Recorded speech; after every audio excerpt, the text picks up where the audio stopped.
दोस्तों आर्मोरिया चैनल में आपका स्वागत है।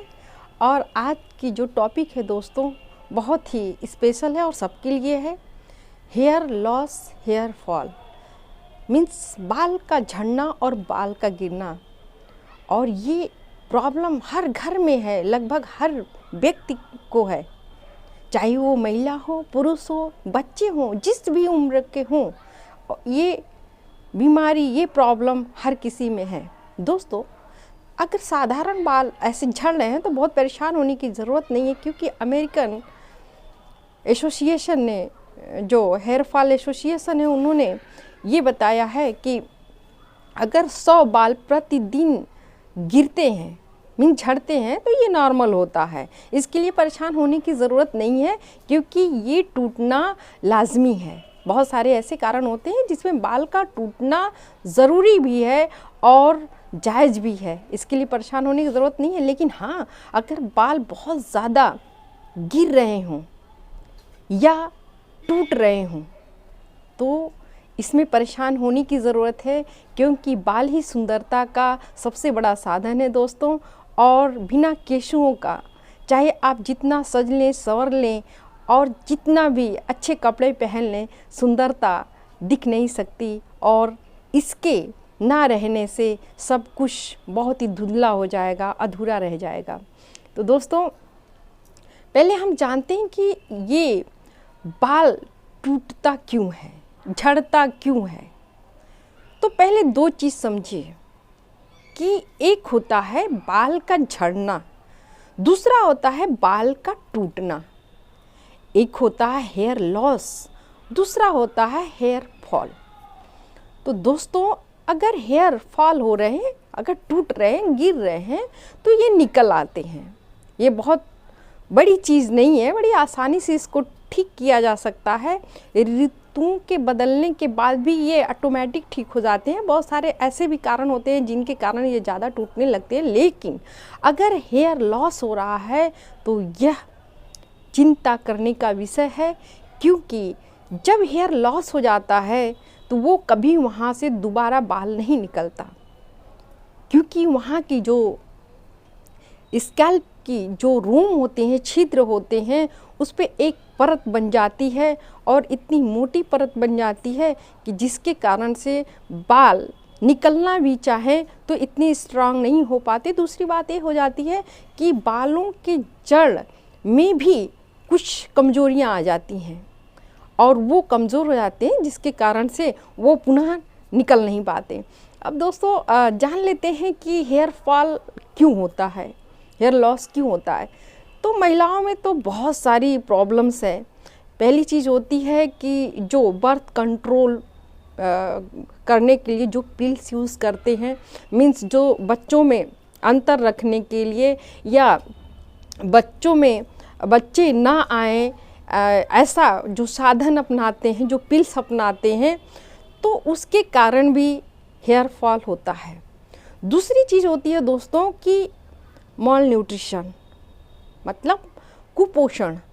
जितना ज़रूरी हमारे अंगों के लिए अगर न्यूट्रिएंट है, उतना ही ज़रूरी दोस्तों हमारे बालों के लिए। लड़कियां ज़्यादातर डाइटिंग करती रहती हैं, तो इससे भी सिर्फ उनकी शरीर पर इफ़ेक्ट नहीं पड़ता, बल्कि उनके बालों पर भी इफ़ेक्ट पड़ता है, क्योंकि बालों को भी वो सारे पोषक तत्व चाहिए जो हमारे शरीर के लिए चाहिए। तो इसमें होता है हार्मोनल डिसबैलेंस, हार्मोन्स का असंतुलित होना। और ये हार्मोन सबसे ज़्यादा महिलाओं में असंतुलित हो जाते हैं। इसके बहुत सारे कारण हैं। तो पहली चीज़ मैंने बताया है कि जो बर्थ कंट्रोल के लिए पिल्स यूज़ करते हैं, फिर मदर मिल्क, जो माँ दूध पिलाती हैं अपने बच्चों को, और प्रेगनेंसी के टाइम जब आप माँ बनने वाली होती हैं, उस समय हार्मोन्स बहुत ज़्यादा डिसबैलेंस होता है, कभी बढ़ता है कभी घटता है। तो उस समय भी हेयर लॉस, हेयर फॉल बहुत ज़्यादा होता है। और कुछ बीमारियां हैं दोस्तों, जैसे बहुत दिन तक बीमार रहने के कारण, अगर वो बिस्तर पे बहुत दिन तक पेशेंट है, महिला हो या पुरुष हो, तो उसके कारण भी बाल झड़ते हैं। और जो अगली बात है वो सर्जरी के कारण, अगर किसी शरीर के आर्गन का ऑपरेशन हुआ हो और बहुत समय तक वो बाहर न चला हो, लेटा रहा हो, तो इसके कारण भी हेयर फॉल, हेयर लॉस होते हैं। एक बहुत ही बड़ी समस्या जो होती है वो होती है महिलाओं में या पुरुष में, जो आजकल कीमोथेरेपी हो रहा है। आप जानते हैं कि जो इस समय बड़ी बीमारियों में आप नाम रोज़ ही सुनते होंगे कि इनको कैंसर हो गया, इनको कैंसर हो गया, यहाँ का कैंसर हो गया। तो दोस्तों, कैंसर में जो कीमोथेरेपी दी जाती है, इसके कारण भी बाल बहुत ज़्यादा झड़ने या निकलने लगते हैं। कभी कभी एक महिलाओं की आदत होती है कि बहुत टाइट बाल को बनाना, तो ये भी एक कारण है बाल निकलने और गिरने का। और जो आजकल कॉस्मेटिक चीज़ें आई हैं, पहली चीज़ स्ट्रेटनर्स, जो बाल को सीधा करना, ड्रायल जो बाल को सुखाती हैं, और बहुत सारे ऐसे शैम्पू आए हुए हैं जिसमें कॉस्मेटिक चीज़ें होती हैं जो हमारे बालों को नुकसान पहुंचाती हैं, और जो स्कैल्प, जो हमारे खोपड़ी की चमड़ियां हैं, उसके मॉइस्चराइजेशन को भी ख़त्म करती हैं। क्योंकि जो शैम्पू होता है इसमें एक बहुत ही दिक्कत करने वाली चीज़ होती है, एसिड होती है। एसिड की वजह से ये हमारे बाल बहुत ज़्यादा निकलते हैं। तो दोस्तों, ये सारी बातें महिलाओं में होती हैं, और पुरुष में भी बाल झड़ते हैं। पुरुष में बाल झड़ने का मेन जो कारण होता है वो हेरिडिटी होता है। दोस्तों, आप देखे होंगे कि अगर पिता जी के बाल आगे के नहीं हैं या वो टकले हैं, तो अक्सर बेटे होते हैं। ये बहुत ही कम ऐसे मामले मिलते हैं जिसमें ऐसा नहीं होता, कुछ अपवाद होता है, लेकिन मैक्सिमम ये सारी चीज़ें होती है। दूसरी चीज़ होती है कि उनका कल्चर क्या है, उनका वर्क क्या है, उनकी हैबिट्स क्या है। तो उसमें भी बहुत सारी चीज़ें होती हैं। जैसे अगर आप फील्ड वर्क करते हैं तो बहुत ज़्यादा आपको फील्ड में जाना पड़ता है, और बालों में बहुत ज़्यादा पॉल्यूशन का होना, पॉल्यूशन लग जाता है, या आपके क्या आपकी डाइट संतुलित है या नहीं है। तो पुरुषों में भी ऐसा होता है कि अगर इनके डाइट संतुलित नहीं होते तो उसके कारण से होता है। फिर इनकी जो ये काम काज करते हैं तो वो कहाँ करते हैं, फैक्ट्रियों में करते हैं या कहीं और करते हैं, क्या वहाँ बाहर का वातावरण मिलता है या नहीं। तो ये सारी चीज़ें हो जाती हैं। अब दोस्तों, आप कहेंगे कि ये तो बच्चों में भी आजकल बाल झड़ रहे हैं, सफ़ेद हो रहे हैं, तो इसका कारण, हाँ, ये सत्य है कि आजकल बच्चों में भी बाल झड़ रहे हैं, सफ़ेद हो रहे हैं। इसका भी कारण है दोस्तों, मैं बार बार कहती हूँ कि मॉल न्यूट्रिएंट मीन्स जो पोषक तत्व हमें चाहिए वो नहीं मिल पाता। कहीं न कहीं हम कुपोषण के शिकार होते हैं। तो ये कुपोषण सिर्फ शरीर पे ही इसका इफ़ेक्ट नहीं पड़ता, बल्कि इसका इफ़ेक्ट बालों पर भी पड़ता है, माइंड पर भी पड़ता है, हर जगह पड़ता है। और कुछ बच्चे ऐसे होते हैं जो डैंड्रफ के गिरफ्त में आते हैं या साफ़ सफाई अच्छे से नहीं कर पाते, और उनके साथ भी ये बहुत ज़्यादा ये इस तरह की चीज़ें होती हैं। तो ये किसी भी उम्र में बिल्कुल संभव है होना।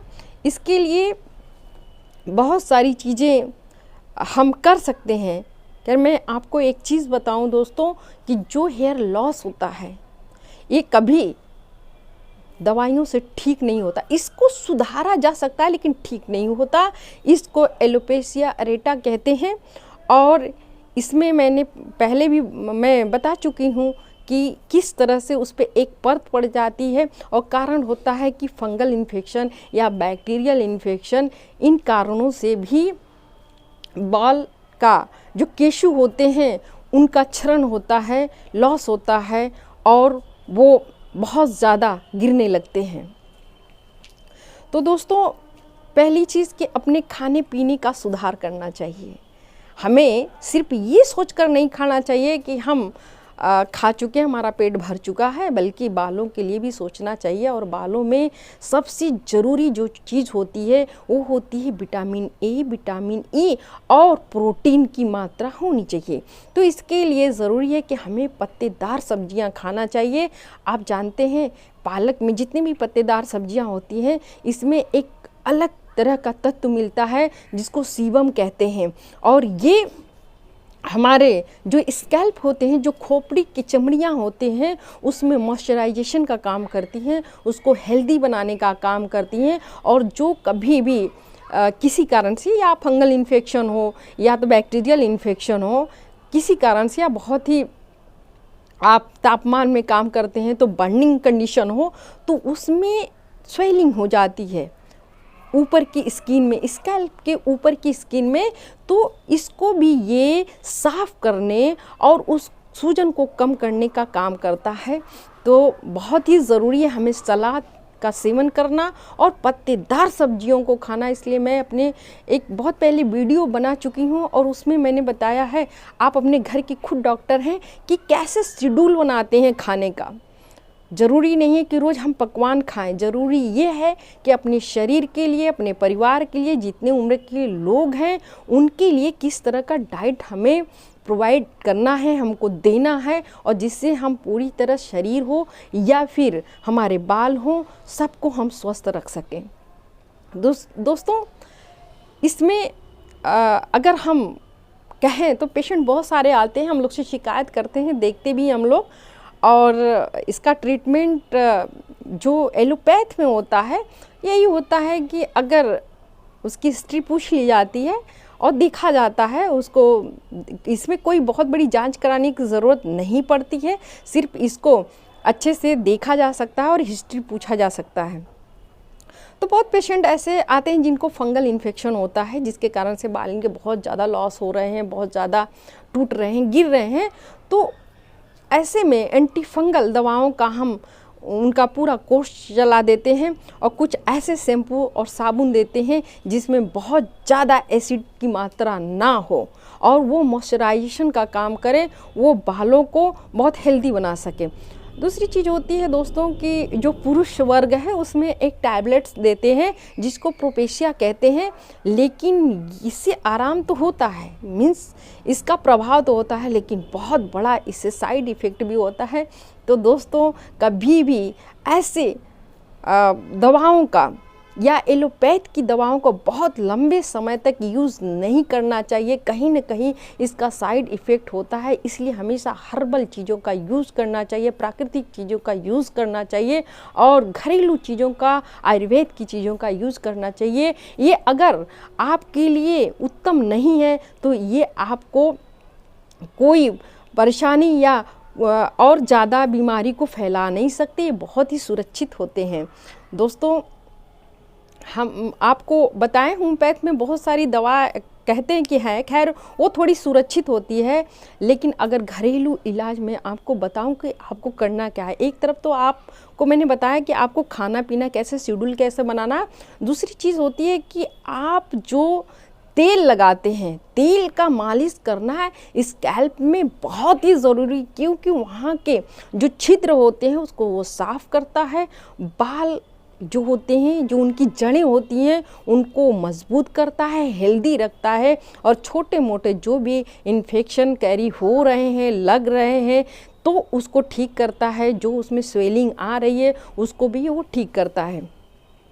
दोस्तों, अगर मैं आपको बताऊं कि एक बहुत ही अच्छा उपाय है कि आप घर में ओनियन अभी आ चुका है, इसका ओनियन का तेल भी आया हुआ है और इसके तेल को लोग बहुत ज़्यादा डिमांड भी कर रहे हैं। तो आप जो ये 300 से 500 तक का तेल आता है, आप अपने घर में 3 रुपया से लेकर 30 रुपया में पूरी चीज़ बना सकते हैं, पूरी किट बना सकते हैं। आपको करना कुछ भी नहीं है, सिर्फ आप जो है प्याज के रस को ले लीजिए, थोड़ा सा कुनकुना कर लीजिए और अपने बाल के ऊपर नहीं करना है दोस्तों, बाल की जड़ों में, मतलब स्कैल्प में, खोपड़ी में बहुत अच्छे से उंगलियों के माध्यम से आपको मसाज करना है।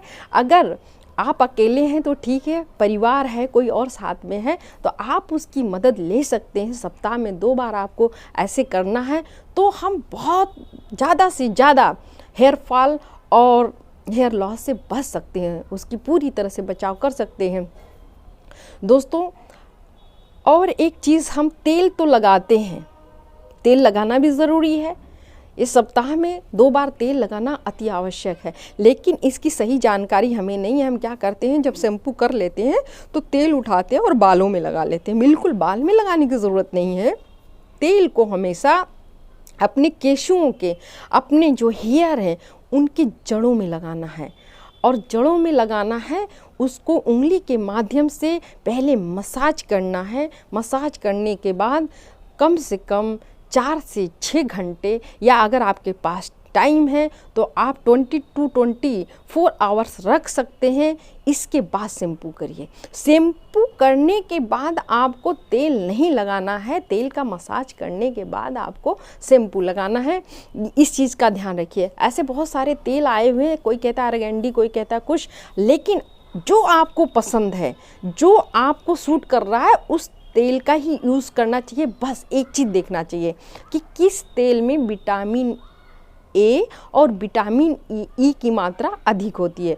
तो मुझे लगता है कि जितने भी ये बादाम से बनी तेल हैं या इसके नारियल के तेल हैं, इस तरह के तेलों में एक आती है जिसको रेड़ी कहते हैं, उसमें भी ये इसकी प्रचुर मात्रा मिलती है, लेकिन ये थोड़ा सा मुश्किल होता है, ढूंढना पड़ता है। और आपको जो बादाम का तेल है बहुत सारे नाम से, बहुत सारे कंपनियों से मिल जाता है, उसका आप मसाज करें जो आपको सूट करे।